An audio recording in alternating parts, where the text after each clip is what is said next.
Merhaba, kanalımıza hoş geldiniz. Bugün GoPro Hero 8 Black kamerasının kutu açılışını gerçekleştireceğiz. Umarım videoyu beğenirsiniz.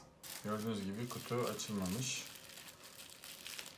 Sıfır ürün. Böyle bir tane jelatinle geliyor. Kullanım kılavuzu ve garanti belgesi bu jelatinin dışında oluyor.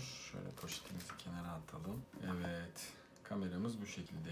Şöyle kenara ayıralım kamerayı. Hemen her zaman olduğu gibi kullanım kılavuzumuza bakalım. Kullanım kılavuzu biliyorsunuz çok önemli.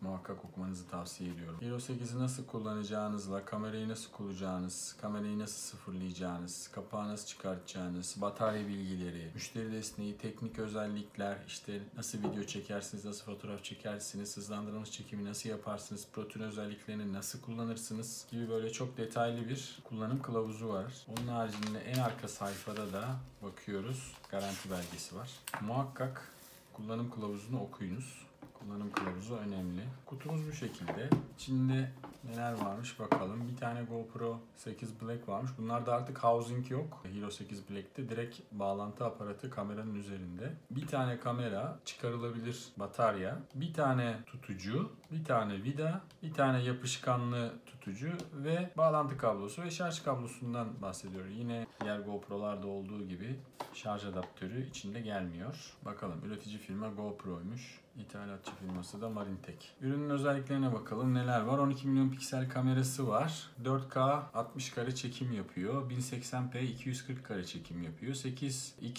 slow motion'ı var. Yavaşlatılmış çekimi var. Bu gimbal kullanır gibi videoyu sabitlediğiniz Hyper Smooth 2.0 özelliği var arkadaşlar. Bu özelliği çok met ediyorlar. Kullanıp göreceğiz. Bakalım ne kadar stabil videolar çekiyor. Time Warp'ın 2.0 versiyonu gelmiş. Onun haricinde artık 1080p olarak yani Full HD canlı yayın yapabiliyoruz bu kameradan. Live Burst özelliği var. Super Photo Plus HDR özelliği var. Onun haricinde RAW mod artık bütün modlarda yani 1080, 720, 2K, 2.7K, 4K bütün versiyonlarda ham görüntüyü alabiliyorsunuz. Şarj ettikten sonra da kapağı kapatın. Sonra gücünü açın. Üst taraftaki tuştan video ve fotoğraf çekebilirsiniz. Tutucuyu kaskınıza yapıştırabilirsiniz. Bunu da direkt işte kızağınızı şeye takabilirsiniz diyor. Şimdi şurada bir dikkat uyarı vermiş. Bakalım Türkçesi var mı? Türkçesi yok. Türkçesi olmaması çok iyi bir şey değil. Yani diyor kapak çıkarılabilir bir kapakmış. Kapağı kapattıktan sonra kontrol edin bunu diye bir uyarı vermiş. Buna dikkat etmekte fayda var. Şöyle söylediği gibi kameramızı çıkartalım. Bütün GoPro'lar herhalde aynı takılıp çıkıyor. Şu kameramız şöyle dursun. Bakalım başka bunun içinden neler çıkıyor kutunun içinden. Evet, yardıma ihtiyacınız var mı? Eğer diyor bir yardıma ihtiyacınız varsa gopro.com/answers adresine gidin, konuşun ya da chat yapın bir GoPro uzmanıyla diye bir uyarı kartı vermiş. Yine Türkçe yok maalesef gördüğünüz gibi. İçinden GoPro sticker'ı çıkıyor. Bu sticker'ı motosikletinize, kaskınıza, arabanıza, ATV'nize, işte teknenize veya işte kaskınıza yapıştırabilirsiniz.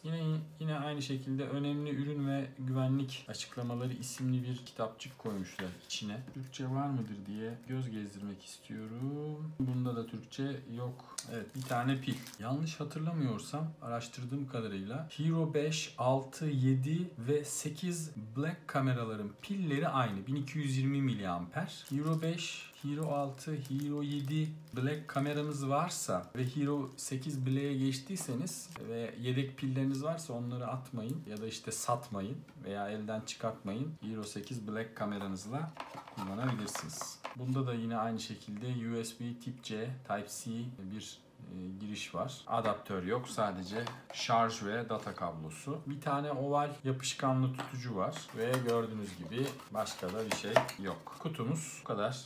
Vidayı diyor söktükten sonra şu aparatı diyor çıkartın. Bu arada şöyle şeyler var arkadaşlar. Bakın koruyucu. Bunu sökün diye bir şey yapmış. Şöyle çekince gelir herhalde diye tahmin ediyorum. Evet. Bir tane vidamız var.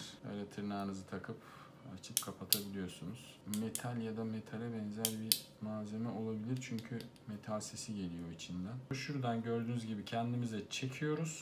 kırmızı. Kendimizi doğru çekiyoruz. Ardından da sola yukarıya kaldırıyoruz. İçini açıyoruz. Bu alet gördüğünüz gibi kapak çıkarılabilir. Şurada söylediği gibi işte the door is removable dediği kısım door bu. Enteresan, değişik bir şey yapmışlar.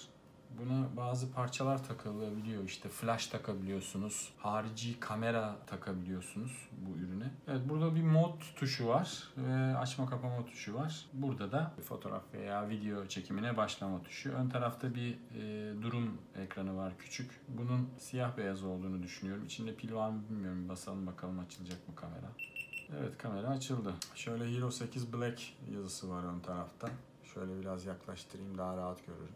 Benden language seçmemi istiyor. Bakıyorum hangi diller var. İngilizce var, Fransızca var, Almanca var, İtalyanca var, İspanyolca var, Çince var, Japonca var, Korece var, Portekiz dili var, Rusça var. Fakat Türkçe yok. Normal şartlarda artık ürünlerde Türkçe menü olma zorunluluğu var. İlginç. Mesela legal stuff dediği bu gizlilik sözleşmesi. Agree diyorum. GPS'i açtım. Ondan sonra dedi ki gidin diyor GoPro app'inizi install edin. Telefonunuza, kameranızı açık bırakın. Ardından ayarlarınızı yapın diyor. Gördüğünüz gibi housing ihtiyacı yok. Tamamen kendi üzerinde bağlantı aparatı. Dolayısıyla bunu böyle kullanmanın daha güzel olacağını düşünüyorum. Hero 7'niz varsa Hero 8 Black alma ihtiyacınız olur mu? Zannetmiyorum ama hiç böyle Hero 7 ya da işte Hero 6 Black ve benzeri böyle üstün özellikli bir kameranız yoksa Hero 8 Black tercih edilir diye düşünüyorum. Ekstradan bir de işte HyperSmooth 2.0 özelliği var. Gimbal gibi, sanki elinizde bir gimbal varmış gibi kayıt yaptığını iddia eden görüntü. İlerleyen günlerde bunları deneriz. Kanalda paylaşırım. Kanalımıza abone olmayı lütfen unutmayın. İzlediğiniz için teşekkür ederiz.